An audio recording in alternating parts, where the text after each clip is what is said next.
E o Senhor Jesus Cristo é essa ligação entre nós e o nosso Deus. E por último, no versículo 24 de Daniel 9, nós temos para ungir o Santo dos Santos. Então nós estamos aprendendo que o Senhor Jesus Cristo vai de fato ungir o Santo dos Santos. Agora, uma palavrinha sobre o que é o Santo dos Santos.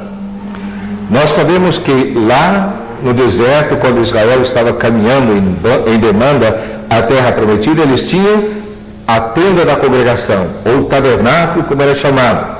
E o tabernáculo era dividido em duas partes. Uma parte maior chamava-se santuário, e uma parte menor, que era um quadrado, chamava-se o Santo dos Santos. No santuário ficava a mesa ali naquele lado com os pães da proposição, e nesse lado ficava o candelabro, e ali na cortina que separava estas duas partes do santuário ficava o altar do incenso.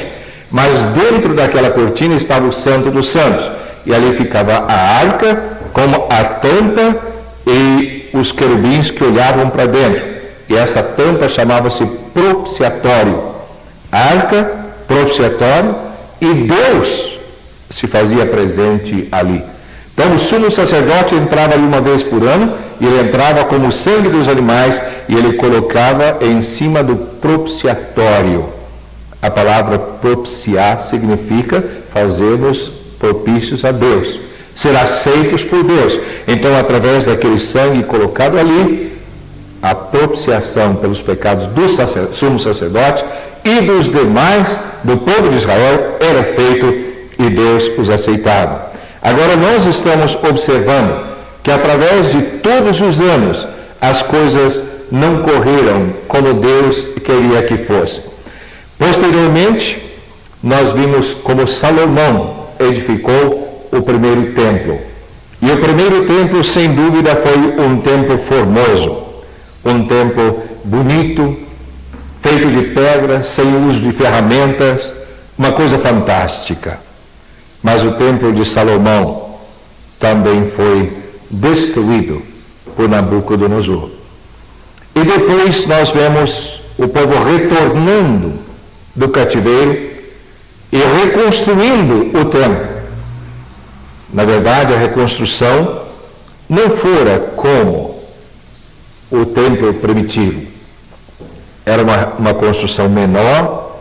Então os anciãos do povo choravam, porque viam que a obra tinha sido reduzida, e os jovens cantavam, jubilavam, né? Porque para eles era uma coisa nova, bonita, era uma restauração, mas eles não tinham visto a glória do primeiro templo. E desde então, o templo não tem tido a glória que Deus queria que ele tivesse. Depois, nos dias antecedentes à vinda de Cristo, Herodes deu uma melhorada no templo, e ele fez o templo bonito, e os discípulos então disseram ao Senhor: Senhor, vês que pedras, que construções, não é? E o Senhor disse: vês estas pedras, esta construção? Eu vos digo que não ficará pedra sobre pedra que não seja derribada. E nós sabemos que essas palavras de Jesus Cristo se cumpriram exatamente no ano 70 da nossa era, quando Jerusalém foi invadida pelos exércitos romanos e o templo fora destruído. E a profecia de Jesus Cristo cumpriu-se literalmente. Em Daniel capítulo 9, e no versículo 27, nós lemos assim: ele fará firme aliança com muitos por uma semana. Na metade da semana fará cessar o sacrifício e a oferta dos manjares. E eu quero parar um pouquinho aqui, para você observar. Porque nós estamos lendo aqui de um tempo quando os sacrifícios voltarão a ser realizados no templo. Mas esse ele do capítulo 27 não é Jesus Cristo. É exatamente a besta, como vamos ver mais tarde em nossos estudos. E nós estamos vendo aqui que a besta vai fazer aliança com muitos por uma semana, e esta semana é a última das 70 semanas de que nós estamos falando. O templo terá que ser reconstruído, e possivelmente ele será reconstruído pela própria besta que estará dominando o mundo, ou pode até ser de uma outra forma, mas o meu pensamento é que de fato o templo será reconstruído ainda antes de começar esta última semana das semanas de Daniel. É interessante a gente observar também no capítulo 11 de Daniel, e no verso 31, deles serão forças que profanarão o santuário, a fortaleza nossa, e tirarão o sacrifício diário, estabelecendo a abominação desoladora. Então a besta vai tirar o contínuo sacrifício, e ela vai estabelecer a abominação desoladora. Então tudo isso que estamos olhando é para que nós possamos entender que de fato o templo será reconstruído pela besta, mas esse não é o templo de que nós estamos fazendo menção. Na verdade, quem vai construir o templo será o Senhor Jesus Cristo mesmo, o nosso amado e querido Salvador.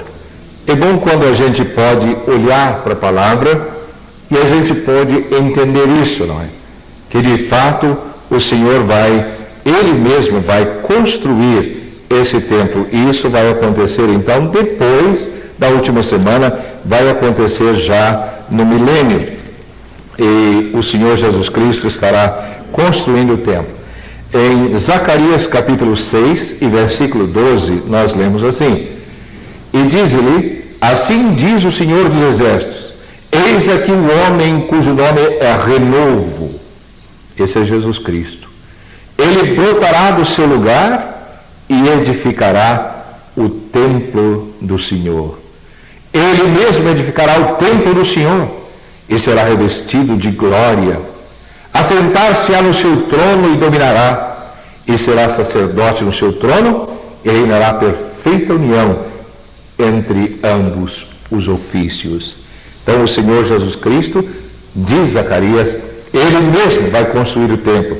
Então nós sabemos que esse templo, que agora será construído pela besta, ele será destruído ainda no período da tribulação, e no milênio o Senhor Jesus Cristo vai construir um templo e vai ungir o Santo dos Santos. Da nossa consideração de Daniel capítulo 9 e verso 24, para ungir o Santo dos Santos, refere-se ao templo que o Senhor Jesus Cristo construirá, e o Senhor Jesus Cristo estará então ungindo o Santo dos Santos.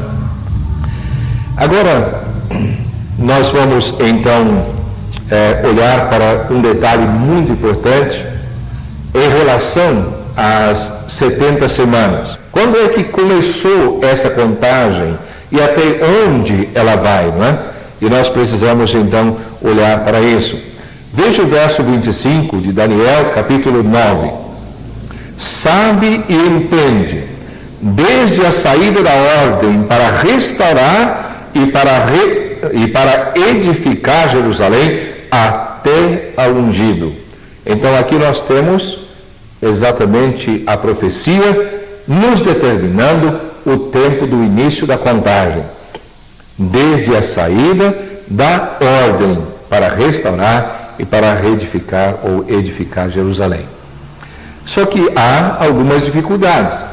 Quando nós olhamos para os escritores, eles às vezes nos dão datas diferentes para o início da contagem das 70 semanas. Nós precisamos saber exatamente qual era a data. Nós temos primeiro o decreto de Ciro, no ano 536 a.C., livro de Esdras, capítulo 1 e o verso 1. No primeiro ano de Ciro, rei da Pérsia, para que se cumprisse a palavra do Senhor por boca do profeta Jeremias, despertou o Senhor o espírito de Ciro, rei da Pérsia, o qual fez passar pregão por todo o reino, também por escrito, dizendo: assim diz Ciro, o rei da Pérsia, o Senhor dos céus me deu todos os reinos da terra e me encarregou de lhe edificar uma casa em Jerusalém e Judá. Nós temos aqui um decreto para edificar a casa de Deus. Capítulo 6 de Esdras, e no versículo 1. Então o rei Dario deu ordem, e uma busca se fez nos arquivos reais de Babilônia, onde se guardavam os documentos. Agora, em 458 a.C., nós temos o decreto do rei Artaxerxes. Mas observe bem para o capítulo 7 e o versículo 11. Esta é a cópia da carta que o rei Artaxerxes deu ao sacerdote Esdras, o escriba, das palavras, dos mandamentos e dos estatutos do Senhor sobre Israel. Artaxerxes, rei dos reis, ao sacerdote Esdras, escriba da lei do Deus do céu, paz perfeita. Por mim se decreta que no meu reino todo aquele do povo de Israel e dos seus sacerdotes e levitas que quiser ir contigo a Jerusalém, vá. E aí ele continua dando então o seu decreto, e você pode depois ler, se quiser, até o versículo 25 e vai entender certinho.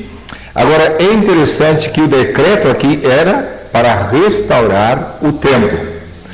E eu não sei se os irmãos notaram que a profecia não era para a reedificação do templo, nem para a restauração do templo, mas era para a construção da cidade. E aí nós vamos para o livro de Neemias e vamos encontrar-nos com esse decreto. Neemias capítulo 2, dos versículos 1 a 8, e você preste atenção, porque depois então nós vamos continuar o nosso comentário sobre isso. No mês de Nissan, no ano 20º do rei Artaxerxes, uma vez posto o vinho diante dele, eu tomei para oferecer e lhe dei. Ora, eu nunca antes estivera triste diante dele. O rei me disse: por que está triste o teu rosto, se não estás doente? Tem que ser tristeza do coração? Então temi sobremaneira e lhe respondi: viva o rei para sempre! Como não estaria triste o meu rosto, se a cidade onde estão os sepulcros de meu pai está assolada e tem as portas consumidas pelo fogo? Disse-me o rei: que me pedes agora? Então orei ao Deus dos céus e disse ao rei: se é do agrado do rei, e se o teu servo acha mercê em tua presença, peço-te que me envies ajudar a cidade do sepulcro de meu pai, para que ele a reedifique. Então notaram que o decreto de Artaxerxes, concedido a Neemias, era exatamente o decreto para a reconstrução da cidade. E nós lemos em Daniel 9 e 25, sabe e entende, desde a saída da ordem para restaurar e para edificar Jerusalém. Aí chegamos então ao início da contagem das 70 semanas. Nós alcançamos então agora o entendimento de que elas começaram quando o decreto saiu, né? Depois vamos fazer mais um pequeno comentário, mas no momento nós vamos então finalizar esta parte. Que Deus abençoe a todos que estão ouvindo a sua palavra. Amém.